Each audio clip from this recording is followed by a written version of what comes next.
तो बच्चों आज हम chapter number 22 Heights and distances, तो ये क्लास 10 का हमारा चैप्टर नंबर 22 है। इसको देखेंगे और इसमें देखेंगे भी हम किस टाइप के क्वेश्चन आपको जरूर करने चाहिए। इस तरह के क्वेश्चन हमारे एग्जाम में देखने को मिलते हैं। तो हाइट एंड डिस्टेंस काफी सिंपल चैप्टर है हमारा। बस इसमें आपने जो 9th क्लास में रिलेशन सीखा है बेस परपेंडिकुलर हाइपोटेन्यूज में, वही होता है हमारा कि जितने भी ट्रिग्नोमेट्रिकल रेशियोज होते हैं उनको आपको पता होना चाहिए कि भाई साइन है, साइन किसका रेशियो होता है हमारा, साइन रेशियो होता है हमारा परपेंडिकुलर अपॉन हाइपोटेन्यूज। कोस रेशियो होता है बेस अपॉन हाइपोटेनस। ये चीजें आपको पता ही है, सभी बच्चों को पता है। तो chapter number 22 height and distances में आपका क्या यूज हो रहा है, बस ये ही कॉन्सेप्ट यूज हो रहा है जिसमें आपको क्या करना है, ये ट्रिग्नोमेट्रिकल रेशियो है। जैसे हमारे पास sine cos tan sec cot sec cosec ये होते हैं, उनको कैसे याद रखते हैं हम, पंडित बद्री प्रसाद हर हर बोले, हर हर बोले, इस तरीके से लिखते हैं।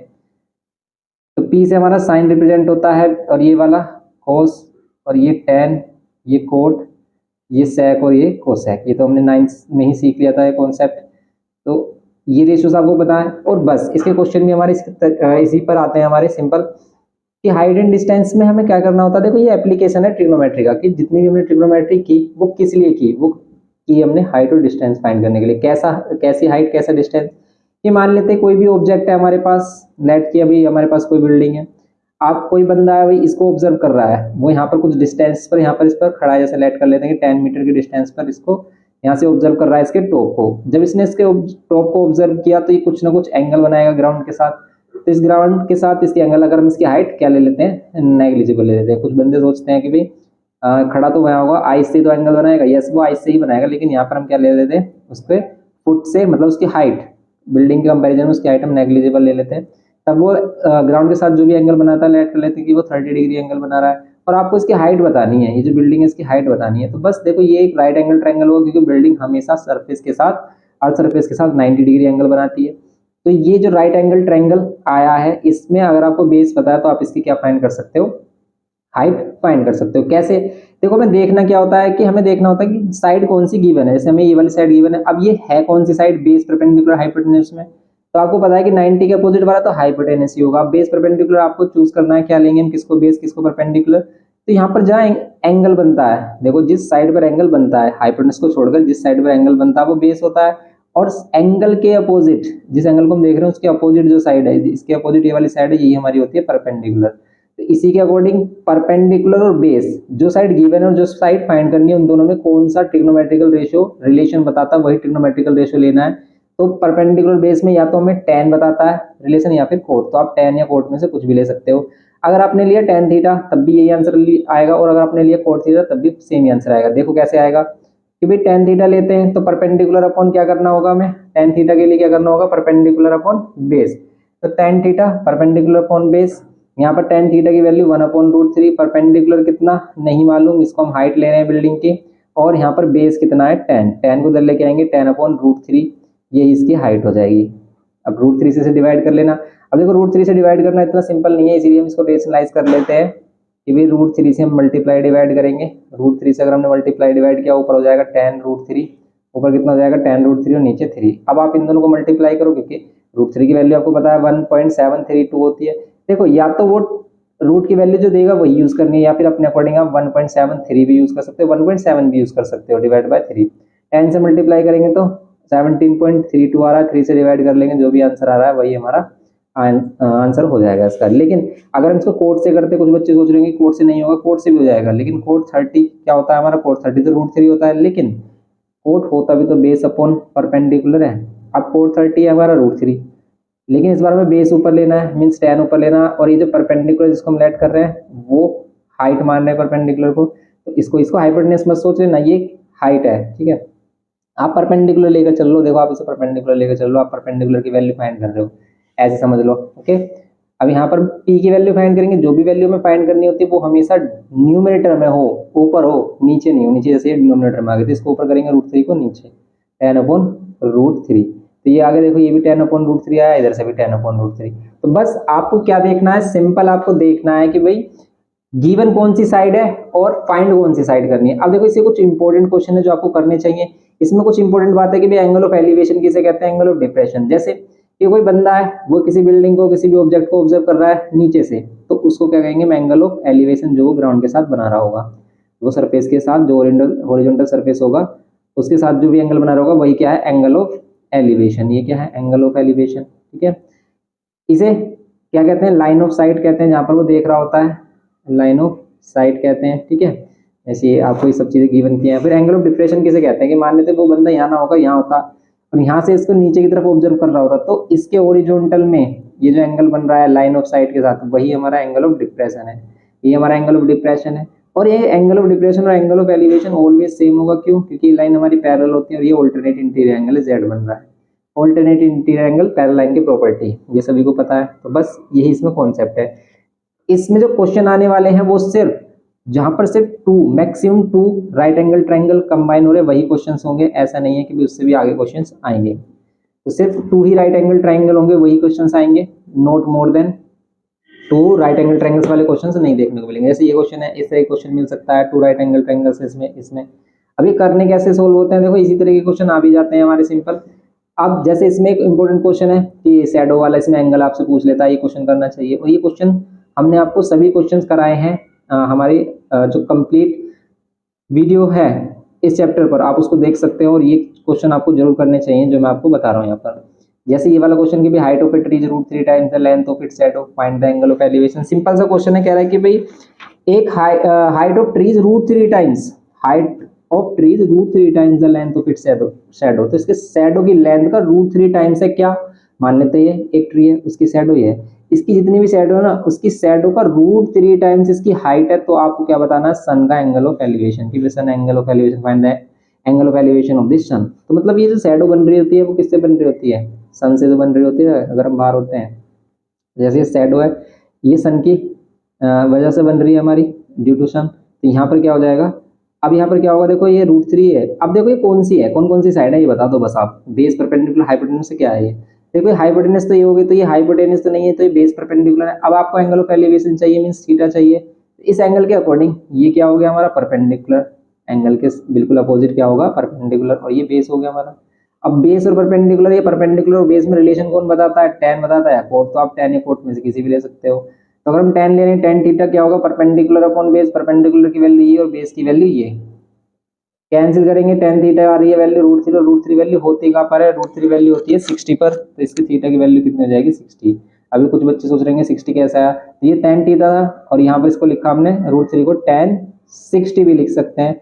अब एंगल से एंगल को कंपेयर करेंगे, ऐसे कैंसिल करके मत दिखाना है, कैंसिल नहीं होता, यहाँ पर एंगल को कंपेयर कर रहे हैं कि tan थीटा है वो tan 60 के इक्वल है। ये दोनों वैल्यू कब इक्वल होंगे, दोनों के एंगल इक्वल होंगे, तो यहाँ पर थीटा 60 डिग्री। इस टाइप के क्वेश्चन, सिंपल क्वेश्चन भी देखने को मिलेंगे आपको। ये एमसीक्यू में आ सकता है, इस तरह क्वेश्चन एमसीक्यू में बन जाता है हमारा। तो ये एमसीक्यू क्वेश्चन में आपका बनकर आ सकता है। अब जैसे और क्वेश्चन इसमें कैसे हैं, देखो ये जो हमारे नॉन स्टैंडर्ड एंगल्स हैं, नॉन स्टैंडर्ड एंगल मतलब जैसे ये दे देता है 68 डिग्री दे रखा है, इसमें 32 डिग्री दे रखा है। तो जो भी हमने चार्ट सीखा कि भाई चार्ट कैसे बनाते हैं, वो भी हमने क्लास 9th में आपको बताया कि भाई कैसे, how to draw chart in simple method. आपको चार्ट बिल्कुल भी रटने की जरूरत नहीं है, याद करने की भी जरूरत नहीं है। अगर आपको याद भी नहीं हो रहा ना, बस एक बार हमारी वीडियो देख लें आप, चार्ट हमेशा के लिए याद हो जाएगा आपको, कभी भी भूलोगे नहीं। आपको बस एग्जाम में जाकर सबसे पहले चार्ट बनाना है, और चार्ट बनाने के लिए जो वीडियो है उसका लिंक हम डिस्क्रिप्शन बॉक्स में अटैच कर देंगे, आप उसको देख सकते हो अगर आपने अभी तक नहीं देखा है। वैसे मोस्टली बच्चे इसको देख चुके हैं। अब जैसे ये भी है हमारा क्वेश्चन कि एंगल ऑफ एलिवेशन, जैसे लेडर वाला, देखिए लेडर वाला क्वेश्चन है, ये अच्छा क्वेश्चन है, लेकिन ये नॉन स्टैंडर्ड एंगल के लिए नहीं आएगा। आएगा तो वो नॉन स्टैंडर्ड एंगल की वैल्यू देगा, क्योंकि नॉन स्टैंडर्ड वाली जो एक्सरसाइज है हमारी वो नहीं आ रही है इसमें। जो इससे पहले जो 21 चैप्टर है उसमें नॉन स्टैंडर्ड एंगल्स वाली एक्सरसाइज है वो नहीं आ रही है, ये आपको करनी भी नहीं है, ठीक है। ये क्वेश्चन हमने सभी कराए आपको। इसमें इंपॉर्टेंट क्वेश्चन वाली वीडियो भी है हमारी, कि जिसमें हमने आपको बताया कि इंपॉर्टेंट क्वेश्चन इसमें कौन कौन से, वो क्वेश्चन तो आपको जरूर करने चाहिए, कोई भी मिस नहीं करना चाहिए। इंपॉर्टेंट क्वेश्चन वाली जो वीडियो है उसका लिंक भी आपको डिस्क्रिप्शन बॉक्स में अटैच कर दिया जाएगा, आप उसको देख सकते हैं। उसे भी मोस्टली बच्चों ने देख लिया है, क्योंकि वो क्लास जो 10th वाले प्रीवियस ईयर के बच्चे थे उनके लिए हमने प्रिपेयर की थी, लेकिन आपके लिए भी उतना ही इफेक्टिव है। तो उसको भी आप जरूर देखें एक बार, अगर आप अपने एग्जाम की प्रिपरेशन कर रहे हैं तो इंपॉर्टेंट क्वेश्चन वाली वीडियो जरूर देखें। उसमें हमने इंपॉर्टेंट क्वेश्चन, सभी चैप्टर्स के इंपॉर्टेंट क्वेश्चन की भी कौन से चैप्टर से कौन से इंपॉर्टेंट क्वेश्चन है, जिस टाइप के क्वेश्चन हमारे आते ही आते हैं, आप उसको अगर देख लेते हैं तो आपको 80% तक हम कह सकते हैं कि भाई आपको 80% तक उसी टाइप के क्वेश्चन देखने को मिल जाएंगे। अब देखो कुछ बच्चे रटते हैं कि भी सोचते हैं कि बिल्कुल सेम ही ऐसी आ जाए, तो ऐसा कभी भी माइंड में लेकर मत चलना कि बिल्कुल क्वेश्चन वैसे आ जाए। जिस जिस क्वेश्चन को कर रहे हो उस क्वेश्चन का कॉन्सेप्ट सीखना है आपको बहुत अच्छे तरीके से, और कैलकुलेशन का ध्यान रखना है। हम ज्यादातर मिस्टेक क्या कर देते हैं, कैलकुलेशन में कर देते हैं, जिसकी वजह से मोस्टली क्वेश्चन हमारे गलत हो जाते हैं। आपको एग्जाम में ये ध्यान रखना है कि जिसे आप करके आओ ना, जिस चैप्टर को, आप सारे चैप्टर मत करो, जो भी चैप्टर आपको टफ लग रहा है ना उस चैप्टर को आप स्किप कर सकते हो, उसका सिर्फ बेसिक पढ़ सकते हो, क्योंकि बेसिक से भी काफी क्वेश्चन देखने को मिल जाते हैं। इसीलिए आप क्या करो, जिस चैप्टर को भी करो ना उस चैप्टर को इस तरीके से करो कि उसका कोई भी क्वेश्चन छूटे ना। ठीक है, जो भी चैप्टर आपको टफ लग रहे हैं, कोई भी चैप्टर, सिमिलरिटी वाला चैप्टर बच्चों को टफ लगता है, सर्कल वाला चैप्टर टफ लगता है, तो उनके बेसिक क्वेश्चंस करो, PYQ करो सिर्फ, बस उसको इतना ही रहने दो। बिल्कुल आप ऐसा मत सोचो कि बिल्कुल एडवांस क्वेश्चन आते हैं, नहीं, सिंपल अगर आपको छोटा बेसिक कॉन्सेप्ट पता है, उसके थ्योरम्स वगैरह पता है, जैसे सर्कल वगैरह चैप्टर हो गए, तो आप उसमें क्वेश्चन काफी अटेम्प्ट कर सकते हो। और क्वेश्चन में जो आपको क्या होता है, गिवन और टू प्रूफ अगर क्वेश्चन में आता है हमारे, इस तरीके के क्वेश्चन में आपको लिखने के भी नंबर मिलते हैं, स्टेप मार्किंग भी मिल जाती है आपको। तो आप क्वेश्चन को अटेम्प्ट जरूर करें, कभी भी क्वेश्चन को छोड़ना नहीं है, क्योंकि कभी कभी ऐसे भी आता है कि बोर्ड में क्वेश्चन ही बाय मिस्टेक उसमें गलत हो जाता है, हमारा मिसप्रिंट हो जाता है, कुछ भी ऐसा हो जाता है। तो अगर आपने अटेम्प्ट किया तो आपको उसके नंबर मिलते हैं, अगर अटेम्प्ट नहीं किया तो फिर नहीं मिलते, चाहे वो क्वेश्चन गलत भी आया हो। ठीक है, तो इसलिए आपको सभी क्वेश्चन अटेम्प्ट करने, ये मत सोचना ये नहीं आता जैसे अटेम्प्ट ही ना करूँ, क्वेश्चन नंबर लिखकर आप उसे छोड़ दें, गिवन और टू प्रूफ जरूर लिख दें हर किसी में, तो भी आपको कुछ ना कुछ मिलेगा ही। तो इसलिए ऐसे क्वेश्चन को आपको कभी नहीं छोड़ना है। तो बस ये है हमारा। तो एग्जाम देखो, एग्जाम में पास होना तो काफी सिंपल है, पास तो कोई भी हो जाएगा आराम से। अगर आप एक महीने भी पढ़ रहे हो ना सही से, एक महीने भी अगर सही से पढ़ लेते हो, तब भी आप इजिली की 50% तक स्कोर कर लेते हो। ठीक है, मैं तो 50% तक कर रहा हूँ, बच्चे 60% तो 70% तक भी स्कोर कर लेते हैं 2 to 3 मंथ में ही, 2 to 3 मंथ में ही पढ़कर वो 60% तक स्कोर कर लेते हैं इजिली।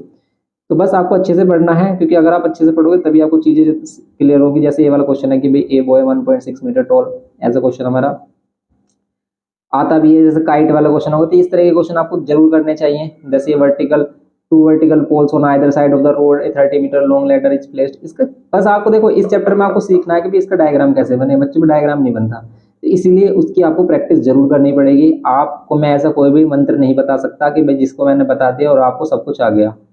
आपको तो भाई अपने आप ही कुछ करना होगा, अपने आप ही पेन चलाना होगा, कॉपी पेन लेकर बैठना पड़ेगा और क्वेश्चंस को देखना पड़ेगा भी क्वेश्चन किस तरीके के आते हैं, क्या किस तरह की कंडीशन बन सकती है। तो ये इस चैप्टर के जितने भी इंपॉर्टेंट क्वेश्चन है वो सभी आपको करने हैं। तो जैसे ये vertical poles on either side है, जैसे ये क्वेश्चन नंबर 9, ये भी काफी अच्छा क्वेश्चन है, तो इसे कर सकते हो आप। और एक क्लिफ वाला क्वेश्चन आता है, जैसे कि ये है कि from the top of a cliff 92 metre high, the angle of the depression of the boy is 20 degree, calculate the nearest metre the distance of the boy from the foot. लेकिन इसमें हमेशा स्टैंडर्ड एंगल आएंगे और non standard angle की value वो given करेगा। Okay, तो इस चैप्टर के इंपॉर्टेंट क्वेश्चन देख लेना आप, उसकी वीडियो का जो लिंक है उसको डिस्क्रिप्शन बॉक्स में आपको दे दिया जाएगा, तो आप उसको देख सकते हैं। जैसे ये क्वेश्चन कभी कभी आ जाता है, लेकिन ये भी इतना कभी आता है, इतना इंपॉर्टेंट नहीं है। शैडो वाला क्वेश्चन होता है कि भाई एक बर्ड है, उसकी शैडो बन रही है, एरोप्लेन है उसकी शैडो बन रही है लेक के अंदर, जैसे इसमें बन रहा है। तो ये भी काफी अच्छे क्वेश्चन हैं। तो अगर आप मैक्सिमम मार्क्स स्कोर करना चाहते हो फिर तो आपको हर चीजें ही करनी होगी, हर चीजें को पता भी होना चाहिए कि किस क्वेश्चन को हम किस तरीके से करें। तो जो जो भी बच्चे स्टार्टिंग से अपनी प्रिपरेशन करते हैं और अच्छे तरीके से पढ़ते हैं, वो हर एक क्वेश्चन को लेकर चलते हैं, कुछ भी नहीं छोड़ते हैं। तो अभी भी आपके पास इतना टाइम है कि आप हर एक क्वेश्चन कर सकते हो इस बुक का। और अगर आप इस बुक का हर एक क्वेश्चन करके चले जाते हो और आपको हर एक क्वेश्चन आता है ना, तो मैं गारंटी लेता हूँ कि आपके 80% मार्क्स कहीं नहीं गए, आप मैथ्स में 80% आराम से इजिली स्कोर कर सकते हो। 80% में इसलिए कह रहा हूँ कि बच्चे काफी मिस्टेक भी कर देते हैं, कुछ क्वेश्चन नहीं भी आते हैं, वरना तो 90% से अब अभी आपके पक्के हैं। कैलकुलेशन का ध्यान रखना, फिर मैं आपसे कह रहा हूँ कैलकुलेशन काफी मिस्टेक हो जाती है, इसकी वजह से काफी मार्क्स कटते हैं। तो ये हो गए क्वेश्चन, जैसे ये क्वेश्चन नंबर 8 हो गया। इस तरह के क्वेश्चन को कैसे करते हैं ये आपको स्ट्रेटेजी सीखने के भी एक्स फाइंड करना है। जैसे ये दोनों, ये 30 डिग्री 45 डिग्री, यहाँ पे एक्स फाइंड करना। देखो कभी भी दो ट्रायंगल वाला क्वेश्चन आ जाए ना, तो बस आपको दोनों ट्रायंगल का यूज करना। कौन से दोनों ट्रायंगल? दोनों राइट एंगल ट्रायंगल, जैसे A B C, A B D, इन दोनों राइट एंगल ट्रायंगल का यूज कर लिया, आपका क्वेश्चन हो जाएगा। कैसे? देखो कि भाई यही तो है, इसमें ये दोनों राइट एंगल ट्रायंगल है। अब देखो जैसे right angle triangle A B C D, यहाँ पर कितना डिग्री है? यहाँ पर एक 30 डिग्री है और यहाँ पर कितना है? 45 डिग्री है। यहाँ पर आपको एक्स फाइंड करना, ओनली ये 30 डिग्री वो 30 मीटर आपको गिवन है, 30 मीटर गिवन है। चलो आपको एक्स फाइंड करना, तो क्या करोगे? देखो लेट कर लेते हैं हम, ये वाली वैल्यू वाई है, और अगर हम ये छोटा वाला राइट एंगल ट्रायंगल लेते हैं तो इसमें होगा हमारा tan 45। सही है बात, एक्स अपॉन वाई। इस तरीके से किया हमने, इसको x मान लिया, इसको y। अब 45 तो 1 होता है, तो इसका मीन्स क्या है भाई, x और y इक्वल होंगे, तो यहाँ पर आपको रिलेशन मिलेगा। आप अभी x और y में से कुछ भी फाइंड नहीं कर सकते क्योंकि दोनों ही अननोन है। अगर कोई भी एक इक्वेशन और उसमें दो अननोन है ना, तो आप उसमें से किसी की वैल्यू फाइंड नहीं कर सकते। कब तक, जब तक ऐसी ही दूसरी इक्वेशन ना हो या फिर इन दोनों में से किसी एक की वैल्यू पता ना हो। जैसे अब हम इसको आगे नहीं सोल्व कर सकते तो इसको इधर ही छोड़ देंगे। अब हम लेंगे right angle triangle A B D. Right angle triangle A B D अगर हम लेते हैं तो फिर इसमें क्या होगा हमारा, इसमें होगा tan 30 डिग्री। और tan 30 कितना होता है हमारा, tan 30 होता है ये परपेंडिकुलर और ये हमारा बेस। बेस कितना होगा 30 प्लस वाई। अब देखो हमने 30 प्लस वाई किया, tan 30 कितना होता है 1/√3 होता है। यहाँ पर x, आपको x की वैल्यू चाहिए तो इस y को भी x के टर्म में कर लो आप पुट, फ्रॉम इक्वेशन फर्स्ट। इसको इधर करोगे तो यहाँ होगा 30 प्लस एक्स, और इस √3 को इधर करोगे तो √3x 30। ये x इधर आ जाएगा हमारा। क्यों लेके आ रहे हैं हम इस x को, क्योंकि जब हम x की वैल्यू कब मिलेगी, हमें x की वैल्यू चाहिए तो x की वैल्यू कब मिलेगी, जब ये एक अकेला होगा, दो जगह पर नहीं। तो एक अकेला जगह पर करने के लिए एक साथ किया, अभी कॉमन लिया √3 - 1, तो यहाँ पर हो गया 30/√3 - 1 नीचे आ जाएगा। ये इसका आंसर हो गया। पर इसको रेशनलाइज कर देते हैं जिससे कि √3 वाली वैल्यू ऊपर आ जाए, और अगर पॉइंट में चाहिए वैल्यू तो बस इसको सोल्व कर लेंगे। तो ऊपर तो ये हो जाएगा 30 √3 - 1, इन दोनों की मल्टीप्लाई, और इन दोनों करोगे सोल्व तो a, देखो अब इसमें हमने क्या किया, प्लस वाले साइन से मल्टीप्लाई डिवाइड, क्योंकि माइनस साइन है तो प्लस वाले से करेंगे। क्यों, क्योंकि नीचे a² - b² बनना चाहिए, a + b - b है तो a² - b², मतलब √3 का स्क्वायर, √3 का स्क्वायर 3 और 1 का -1 का स्क्वायर 1, तो नीचे आ रहा है 2, नीचे आ रहा है 2, और 2 वो 30 को कैंसिल कर देगा, और कितने टाइम में करेगा 15 टाइम्स में, तो हो जाएगा 15, और यहाँ पर √3 + 1, ये क्या है हमारे, इसकी वैल्यू है x की वैल्यू, तो x की वैल्यू 15 √3 + 1, यहाँ √3 की वैल्यू रखकर आप इसको सोल्व कर सकते हैं, x की वैल्यू हो जाएगी फाइन। इस तरीके के क्वेश्चन अगर आप कर लेते हो तो फिर आपके लिए इजी हो जाता है। तो इस तरह के क्वेश्चन आपको करने हैं, और जो भी इस तरह के सभी क्वेश्चन है वो उनको तरीका आपको करना आना चाहिए। जैसे ये क्वेश्चन है, ये क्वेश्चन है, इन तरह इन क्वेश्चन को सीख लेना आप, ये कराए हुए हैं। तो इन तरह मतलब ये क्वेश्चन करने का मतलब यहाँ पर यही है कि भाई आप इनका कॉन्सेप्ट सीखो। ये वाला क्वेश्चन भी आ जाता है जिसमें बता रहा है कि भाई ये vertical tower stand horizontally plane surmounted by vertical flag of the height, ये प्रूव करने के लिए इस तरह की कंडीशन बना देता है। ठीक है, तो ये इंपॉर्टेंट क्वेश्चन है। अब मोर देन 3 ट्राइंगल अगर बन रहे हैं तो उस तरह के क्वेश्चन नहीं आएंगे, जैसे ये इस तरह के क्वेश्चन नहीं आएंगे, इस तरह के क्वेश्चन नहीं आएंगे हमारे, इस तरह के क्वेश्चन करना ही मत आप। ओके, तो बस यही है हाइट एंड डिस्टेंस में, सिंपल आपको प्रैक्टिस करनी है, इंपॉर्टेंट क्वेश्चंस की बेसिक देखना है, इसका बेसिक वैसे में अभी आपको क्लियर कर दिया गया है। लेकिन फिर भी अगर क्लियर नहीं हुआ है तो हमने इससे पहले भी एक और इंट्रोडक्शन डाला है हाइट एंड डिस्टेंस, और उसका फुल लेक्चर भी आपको अपलोडेड है। सभी का लिंक आपको डिस्क्रिप्शन बॉक्स में मिल जाएगा। जो हमारी इंपॉर्टेंट क्वेश्चंस की सीरीज है हमारी, वो एग्जाम मटेरियल वाली सीरीज है। एग्जाम मटेरियल को प्लेलिस्ट को आप क्लिक करोगे ना तो उसमें आपको सभी चीजें मिल जाएंगी, important question, sample paper, previous year question, तो आपको काफी मटेरियल मिल जाएगा, आप उससे काफी हेल्प ले सकते हैं। तो बस आप उसको प्रिपेयर करें। कोई भी चैप्टर आपका आ रहा है, टेस्ट में आ रहा है, हाफ ईयरली में आ रहा है, प्री बोर्ड में आ रहा है, तो आप उस एग्जाम मटेरियल सीरीज से उसको अपनी प्रिपरेशन अच्छे से कर सकते हैं। तो मिलते हैं नेक्स्ट लेक्चर में। और वीडियो इन्फॉर्मेटिव लगे हो तो प्लीज़ लाइक करना, शेयर करना अपने फ्रेंड्स के साथ, और सब्सक्राइब नहीं किया है चैनल को तो प्लीज़ सब्सक्राइब करना, क्योंकि आपका सब्सक्राइब ही हमारे लिए सबसे बड़ी क्या है, सबसे बड़ी गुरु दक्षिणा है आपकी तरफ से। क्योंकि देखो ज्ञान कभी भी पूरा तब तक नहीं होता जब तक आप गुरु की दक्षिणा नहीं देते। तो आपकी गुरु दक्षिणा ये है कि आप हमें सब्सक्राइब करें। जो सब्सक्राइब नहीं करेगा भाई, हमारे तरफ से उसको भी हमारी ब्लेसिंग है कि भाई वो अच्छा स्कोर करे, वो अपने लाइफ में बिल्कुल बेस्ट दे, अपना एग्जाम में बेस्ट दे, अपने लाइफ में हमेशा अच्छा रहे, और अच्छे से अपने बस जो पेरेंट्स होते हैं उनको अच्छे से रखे भाई, उनके कहना माने हो, उनको पेरेंट्स को हमेशा खुश रखे बस। तो यही आपके लिए ब्लेसिंग है कि भाई आप अच्छे से अपना एग्जाम दें, अच्छे से प्रिपरेशन करें और खुश रहें। Thanks for watching.